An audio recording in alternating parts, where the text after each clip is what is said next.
Brynna Maxwell joins the show today to discuss the team's recent trip overseas, what this roster's continuity means for next season, and some thoughts on conference realignment, all on today's Locked On Zags podcast.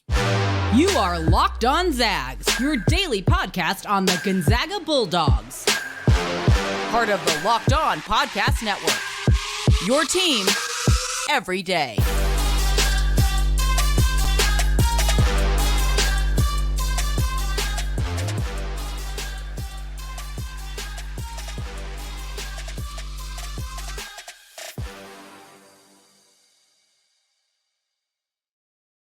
What is going on, y'all? Welcome to the Locked On Zags podcast, part of the Locked On Podcast Network, your team every day. I'm your host and longtime Gonzaga podcaster, Andy Patton, here to bring you news and updates on all things Zag athletics. Today's episode of Locked On Zags is brought to you by Gametime. Download the Gametime app, create an account, and use code LOCKEDONCollege for $20 off your first purchase. I'm going to be joined today by Brynna Maxwell, who's coming back to Gonzaga for her fifth and final year of college basketball eligibility. She averaged 13.5 points per game last year on a whopping 48% from beyond the arc. We're going to discuss the team's recent trip overseas to Greece and Croatia, her summer with Team USA on the 3-on-3 basketball team, the newcomers on Lisa Fortier's squad, and how conference realignment impacts women's basketball. Check it out. All right, I am thrilled to be joined today on the show once again by Brynna Maxwell, just getting started with classes this year and recently returning from a multiple-week trip overseas to Greece and Croatia. Brynna, before we get into the basketball aspect of this trip that your team went on, I kind of just want to ask about the experience overall, because not a whole lot of people get to spend 3 weeks in Europe. I don't know if you'd ever been to Europe before or anything like that, but it seemed like this kind of once-in-a-lifetime opportunity. I'd love to hear kind of what your thoughts and experiences were getting a chance to do so. Yeah, first of all, thanks for having me on your podcast. Of course. It's a pleasure to be here. But yeah, Greece was crazy. It's such an honor to be able to go. I've never been out of the country besides like Vancouver, Canada. I don't count that. That barely counts. But like it was really cool to see different cultures and go to Europe and kind of experience what our internationals experience a ton. And it was really cool because we have a couple players who live around that area, and it was cool to see that kind of lit up and showed us everything that goes on in Europe. And at one point I was eating steak on a yacht in Greece, and I was like, I don't think it gets any more luxurious than this, but it was a super fun time, and I think our team loved it. Yeah, that I was about to ask what were some of the non-basketball highlights, but it sounds like you just described a pretty fantastic one right there. And then obviously some of the players on the team getting a chance to kind of be closer to home. Was that kind of, you mentioned it a little bit, but I'd love to expand a little bit on the opportunity to kind of feel what they feel being in a different country and kind of experiencing different cultures while also still, stepping on the basketball court and playing some hoops. Was that kind of a surreal moment for you to kind of experience what, so many players through Gonzaga's program in the past have kind of gotten the opportunity to experience? Yeah, I remember I was like complaining about possible jet lag. I just hear the eye rolls. I was like, welcome to our world. And but like Maud Hybens on our team, she's from the Netherlands, and it was right by Greece. We actually flew to the Netherlands at one point, and it was really cool for her to kind of show us a little bit about not her country, because we wouldn't stay there that long, but just kind of experience her world for a little bit, and the difference in cultures. And it kind of helped me get to know her a little bit more as a person. And I think our team loved just having that different cultures and kind of being able to see what, like, the culture shock we had was probably what they had when they came here. And just kind of, it was just really cool to kind of see the cultures meld together a little bit. Well, let's talk about the hoop side of it too, because as much as there was a lot of sightseeing and a lot of steak eating on yachts and various other things that went down while you guys were out there, you did get a chance to play some basketball. And I think, people would love to know a little bit more about the opponents that you guys played and kind of what that experience was like, just getting a chance to play in different gyms in different countries against different teams. And obviously the opportunity to, kind of hone your skills and your camaraderie as a team. This is a team that has played a lot of basketball together already, but certainly some new players on the team as well. And just getting the chance to kind of gel in a very unique experience and opportunity overseas. Yeah, I don't know how aware you are with foreign tours and stuff, but we get 10 practices beforehand. So we actually were able to get the freshmen and newcomers introduced to our system a little bit beforehand, which I think is a really kind of an advantage for us going into the season. And then it was nice to be able to see how they were going to blend in with the team and how the team kind of integrated with them, and working on a couple new things. And we were able to do that with those 10 extra practices. And it was really fun seeing the little freshies in action. They did a great job. I think you're going to be really excited to see them on the court. And then we played a Greek All-Stars team. And we went to Croatia and we played 2 Croatian All-Star teams. And it's definitely a different style of basketball than I'm used to. It was definitely an adjustment, but it was fun. Well, speaking of styles of basketball, this is a question I asked to your teammate Callie Stokes a couple months ago, shortly after you two and Esther and Vonnie got a chance to play in that USA 3-on-3 tournament as well. And we kind of talked about what it was like to play with your teammates and people you're familiar with, but in a different basketball space, in a different environment. 3-on-3 is obviously different from 5-on-5 in so many ways. And I'd love to hear kind of you not only getting this experience overseas with your teammates, but also getting this experience in this 3-on-3 setting back, a few months ago, and kind of what that experience was like for you, and really just kind of the opportunities to have spent so much of your summer playing basketball with your teammates. Not everybody gets to do that. And I think that's a really cool experience that this team got, not just from the overseas trip, but the 4 of you in Team USA, of course, the Truong twins getting the opportunity to play in the Southeast Asian Games as well. So much basketball being played this offseason, 4 players on this team. And it feels like that's really setting this group up to have a lot of success this upcoming season. Yeah, it's definitely been a blessing to be able to have basketball kind of intertwined with our break. I think our whole team's gotten closer because of it, which is really awesome. But the USA thing, we had 2 people. We had Yvonne and Esther, who's experienced some sort of international play or not international, just their home country play. And 2 of us, me and Kayleigh, no idea what to expect. And there was even a different size ball, just like it was just different. It was like a men's weight, but a women's size. It was so weird. And then it was just, the rules are different. It's like we got 14 seconds as soon as you touch the ball to score. So it took a while to adjust to that, but it was really fun to be able to meet a bunch of people from different schools and compete and play in May. Like, who gets to play basketball in May, especially against other colleges and universities? And then, we were so close to winning. I think we had lost to Duke, but if we had beat Duke, I think we had a good chance of winning the whole thing. But it was really fun, and it's an experience I'm going to remember forever, for sure. Looking a little bit ahead towards next season, again, continuity is kind of something that we're seeing less of in college athletics, not just basketball, not just men's basketball and football and women's basketball, and in so many sports because of the transfer portal, because of the COVID eligibility. It's kind of something that is happening less and less, where you get a team that returns as many players as this team did. But this is for people who haven't been paying attention to the offseason, they're going to watch the team next year and be like, it's kind of the same. Like, there aren't a whole lot of changes from last year's team. And obviously a handful of you all who are using that extra year of eligibility.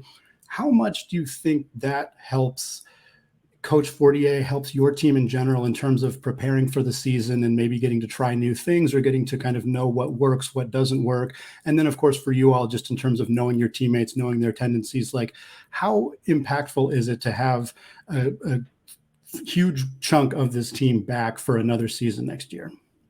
Yeah, I think what you've been saying, all that, I think it's a huge advantage. We can kind of just build on what we had last year. And then for our newcomers, they're all very smart. They pick up things really quickly. So it's really easy just to kind of build on what we had. And you don't have to, we kind of already know each other and how we all play. So it's, it's kind of just like let's run it back. Let's do the same thing. We lost 1 player. And usually people lose a lot more than that. And I think it's really cool. We didn't have any freshmen last year either. So it's just like the same. It's been the same team for a couple of years now. And I think we have a really solid group. And I think we can just kind of take off from where we left off last season. What made Brynna such a sharpshooter last year? Can that be replicated? Plus some insight into Fortier's newest team members, all coming up after a word from today's sponsor, Gametime. Life is always so busy, and the last thing that I need is to be stressed out over buying tickets to events. Thankfully, there's the Gametime app, which has killer deals on last-minute tickets for all of the events that I want to go to. When choosing seats for events, I always get stressed about trying to pick the right ones because I'm worried about the view, I'm worried about the sun being in my eyes, whatever it may be. However, Gameline has images of views from your seat, so you know exactly what to expect when you arrive. Forget planning months in advance. Gametime is the place for last-minute ticket deals. They have deals on tickets right up until the day of the event. You can get exclusive flash deals on tickets for football, basketball, baseball, concerts, comedy, theater, and more. The Gametime guarantee means you'll always get the best price. In fact, if you find tickets in the same section and row for less, Gametime will credit you 110% of the difference. So snag the tickets without the stress with Gametime. Download the Gametime app, create an account, and use code LOCKEDONCollege for $20 off your first purchase. Terms do apply. Again, create an account, redeem code LOCKEDONCollege for $20 off. Download Gametime today. Last minute tickets, lowest price, guaranteed. Folks, I want to thank all of you for making Locked On Zags your first listen or your first watch of the day. Shout out to those of you checking out the show on YouTube. College football season is here, and Locked On is kicking up our coverage with the Locked On College Football Kickoff Live, airing each Friday from 11 a.m. to 1 p.m. Eastern Time on every single Locked On College YouTube channel. That's right, even my channel as well. Find Locked On College Football Kickoff Live every Friday from 11 to 1 Eastern Time on any Locked On College YouTube channel. You won't want to miss it. Brynna, I want to look a little bit at the season that you had individually last season, because you shot the absolute lights out of the basketball from beyond the arc, 48% from deep, fantastic throughout the season at shooting from beyond the arc. And I kind of want to get a sense of what you think helped lead to that in terms of, was it a situation with teammates being able to set you up well, designed plays? Did you dip your hand in gold before the season started? Like what led to such a prolific shooting performance last year? And how do you find a way to make sure you can replicate that? Because that's obviously going to be a key part of not just your season, but of course, Gonzaga's season in general next year. Yeah, I mean, it's all God. I feel like I just throw it up there and he just kind of taps it in. But yeah, that was really fun. Coach Jordan is the associate head coach here, and Jordan Green, and he did a great job of working with me on my shot in that first off season, and just kind of doing a little bit of tweaks, really minor adjustments. And we have some great people who can pass on the seam, posts and guards. And every time I was open, I feel like the ball was just right there. So I mean, it was definitely not just I didn't dip my hand in gold. I'll tell you that much. It was a team effort, and it was just, I mean, sometimes it's like, yeah, that was a God thing, because I don't know how this went in, but I mean, yeah, it was a fun year for sure.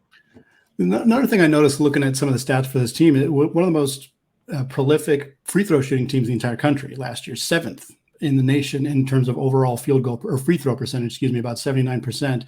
Another area of strength for you the last couple of years, going back to your time at Utah, last year, 92.5% for your career, about 95% last year. So do you get a chance to lead free throw practices at team, or is there something that goes into helping this team have that be such an area of strength, because it's so valuable in close games and so valuable when you get into playoff pictures to be able to hit those shots down the stretch? I honestly cannot tell you we don't really practice free throws in practice. I think our team works a ton outside of practice. Like everyone who shoots free throws works a ton at it outside of it. So I think just everyone just putting up all those reps outside of practice has led to it. And then it's just a mental thing at that point. And I think we have a lot of mentally tough people on this team. But yeah, we don't shoot like 100 free throws of practice. It's just like end of practice, everyone maybe shoots 10, and the bar if you don't get 8 out of 10, you got to run. So I think just the bar got set, people work on it, and did all right. Well, like you said earlier, this is a team that's got a lot of continuity, a lot of players that fans are going to be familiar with, but there are some new players joining the roster. Of course, you got a couple of freshmen coming in. You also got a transfer coming in from Utah. I would love to just kind of hear your impression on some of the newcomers joining this team, and maybe how you think they might integrate into a team that, again, incredibly welcoming, I would imagine, but also got to be a situation where these players are coming in and looking around thinking, maybe there may not be a ton of playing time available for somebody because of how much players are returning for the team. Yeah, these freshmen are great. They're so fun. They're definitely 18, 19-year-olds. But they're really fun. We got Ella, Claire, and Naya, they coming in. But one thing about them that's kind of special is they all work really hard.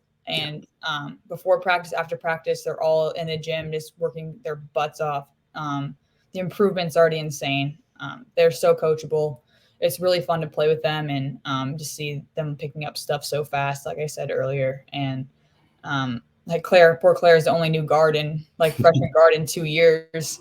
And just like, girl, like you're doing so good. You got a bunch of juniors you're comparing yourself to, but she is shooting the lights out. She's holding her own, and I'm really proud of all three of them. So I know you didn't overlap playing wise with Naya, who was at University of Utah last year, but was there any kind of special relationship there as somebody who has also made the Utah to Gonzaga pipeline as a transfer coming over after 1 year with the Utes? Yeah, I was kind of funny. I was her host at Utah, and then I helped a lot on her visit here too. So it was just kind of fun to reconnect in that area. But yeah, there's definitely a connection there. We both can like swap stories and share some funny moments that we've had. And I can kind of speak her language coming from the same university where she picked up different lingo and stuff. But it's a unique situation because you don't really hear about two people coming from the same college in 2 years. So it's definitely interesting, but it's really cool to see her again. And I'm really glad I got a chance to play with her. The last player I want to talk about is not a newcomer to the roster, but it's somebody who we didn't get a chance to see last year. That's Bree Salenbean, who, of course, missed all of last year with an injury, presumably healthy now. I suppose I don't know 100% on that, but somebody who was a really highly touted recruit. I believe she's still the highest rated recruit coming out of high school in Gonzaga basketball history. And somebody I know that Coach Fortier and the staff was really excited about coming out and didn't play a ton as a freshman behind a lot of really talented players, of course, missed last year. What have you gotten a chance to see out of her? And do you kind of see a role for her going into next season? She's healthy. She's great. Yeah, She's perfect. She's awesome. Everyone's super excited to see her on the court. I'm excited to play with her for the first time. But she can shoot. She can shoot the lights out. If you don't have a hand up, that ball's going in every time. She's got range. She can get to the basket. She's a great passer. She'll find you in transition. And she just kind of has this tenacity about her where it's like, I'm going to win and I'm going to do what it takes to win. I don't really care who gets in my way. And I really like that about her. She's kind of got that dog in her. And I'm excited to play with her and see her on the court for the first time and see her in that jersey. And it's going to be fun. We got a couple of excellent distributors, pass first point guards. You got a low post dominating scorer in Vonnie coming back. You got a couple of sharpshooters on the wing. Seems like this is going to be a pretty difficult team to figure out how to defend next year. You guys feeling pretty confident heading into next season, just in terms of the pieces you have around you and kind of the game plan that you're planning to go into next season with? Yeah, I think everyone has a goal this year. Everyone just kind of has like, we don't want to go out like this. Like we're not going to end our season like we did last year. So we kind of are all playing with that chip on our shoulders, and you can kind of see it when people are working out. I think almost everyone has improved a ton. You're probably going to see some new things from a couple of people. I know Yvonne's, she's improved her range. She's always in the gym as well. I keep saying that, but everyone, honestly, there's a lot of people in the gym right now. Yeah, I think everyone has that chip on their shoulder for this upcoming year. And there's some games circled in red. And we're not treating this year any different, but we don't want to go out we want to go out with a bang, basically. Well, a couple games that are closing out the show today with Brynna's thoughts on BYU leaving the WCC and the demise of the Pac-12 Women's Basketball Conference. All of that coming up after a word from today's sponsor, FanDuel. Get ready for the NFL season with incredible offers from FanDuel, America's #1 sportsbook. Right now, new customers can bet $5 and get $200 back in bonus bets, guaranteed. Plus, all customers who bet $5 will get $100 off NFL Sunday Ticket from YouTube and YouTube TV. Now is the best time to join FanDuel. The app is easy to use. You can bet on anything from spreads to player props, the money line, and more. So visit FanDuel.com/lockedon and kick off the NFL season with an offer you will not want to miss. FanDuel, an official partner of the NFL. Well, a couple games that unfortunately won't be circled on the calendar this year would be games against BYU, just because they, of course, left the conference heading into the Big 12 as part of what has been a monstrous 15, 16 months or so of conference realignment, effectively ending the Pac-12 conference, which we'll get to. But I want to talk a little bit about BYU. I know when we talked last year before the season, you were excited to get another couple cracks at BYU, coming from Utah, of course, the big rivalry there. And now they're out of the conference. I know they weren't at their best last year, but what does it mean to head into this upcoming season without kind of one of the key opponents for Gonzaga women's basketball and men's basketball, for that matter, in terms of just talent and excitement, and the fan base is really excited there. It feels like it's a tough loss to not have them in this conference, especially because of their really solid performance in the women's basketball perspective for the last decade or so. Yeah, still very disappointing from a selfish standpoint. I just love playing those guys. But honestly, it kind of, I don't know about the upcoming years, but this year it has helped us a little bit. It helped. We got 2 more games on our non-conference schedule, which we were able to fill with some pretty tough opponents. And I think it's going to really increase our net going to NCAA tournament. So having those 2 extra slots that we can fill with a high net team, I think is going to help us in the postseason in the long run. But it's definitely going to be disappointing not be able to play BYU and go down to Provo and have that whole rivalry come up again. But I don't know. I think it'll be another rival that'll appear at some point. So we'll see who it is. Like you said, I'm sure you got a couple games scheduled. I can kind of have some guesses as to who those opponents might be in the WCC, but I'm glad you mentioned the net and stuff, because I do think that was an unfortunate kind of part of the story last year with BYU being down and some of the other teams in the WCC being down a little bit, and it kind of resulted in a very successful season in terms of wins and losses for you all, but not necessarily a higher spot in the net ranking, which is unfortunate, and something that I know many Gonzaga fans are familiar with, because it's happened to the men's basketball team for a very long time, and it's not the first time it's happened to the women's basketball team as well. And it sounds like Coach Fortier is out there trying to figure out ways to make sure that doesn't impact seeding as much as next year. But there's only so much that you can do. So is that kind of a situation where you just treat it like, hey, we're going to go out and win as many basketball games as we can and let chips fall where they are? Yeah, partly. But I think Coach Lisa and Coach Craig, they did a great job on the schedule this year. We might have one of the top 15 non-conference schedules in the nation right now. We have some very tough opponents. Some of them are sneaky good. You don't think it's like, but like South Dakota State, we have them. They're always real tough. No one ever wants to play South Dakota State. They always have a high net. We're going to Texas a couple times. We could be playing Louisville again. They're in a tournament in Texas. So, I mean, there's just we got 4 Pac-12 schools. It's just, I think it's going to be a gauntlet in a non-conference, but I think if we can get a couple of wins in the win column, I think it's going to pay off in the long run in the postseason. You mentioned a couple of Pac-12 teams. That's kind of the last thing that I wanted to talk to you about, as of course the ongoing conference realignment and the fact that your alma mater, Utah, is among the schools leaving the Pac-12. They're joining the Big 12 along with Arizona State, and Colorado. We have Oregon and Washington joining UCLA, USC in the Big 10. We have Stanford and Cal going to the ACC, which is a wild conference situation that's going to take place starting next year. Of course, Pac-12 is down to just 2 schools in Washington State and Oregon State. And the focus in the national media is always about football. It has always been about football. It unfortunately will always be about football, but football travels once a week. And the situation to fly cross country, even though I'm sure that it's not ideal for Stanford and Cal football, it's really not ideal for other sports, and women's basketball being among them, men's basketball. And then of course you look at some of the Olympic sports, softball, tennis, etc. And I've worked in college athletics. I worked in academic support for 5 years. I think I have some understanding of what it takes to balance school and having a life and sports and everything that you have to balance. And now taking these longer flights for these student athletes, it just doesn't feel like it's sustainable and really fair to the student athletes. And I think that we've seen a lot of outcry from student athletes who aren't football players about this in social media and various other places. And certainly thinking about the Pac-12 specifically, it was and will be this year, a phenomenal women's basketball conference. There is a ton of elite talent in that conference. And to see that end up kind of falling by the wayside in order to make football players more money, football teams more money is a frustrating thing that I think a lot of people are feeling right now. And I'd love to hear just kind of what you thought when you kind of heard all of this going down, and as somebody who again went to Utah, just kind of how it feels to kind of see this happening to those teams and those conferences.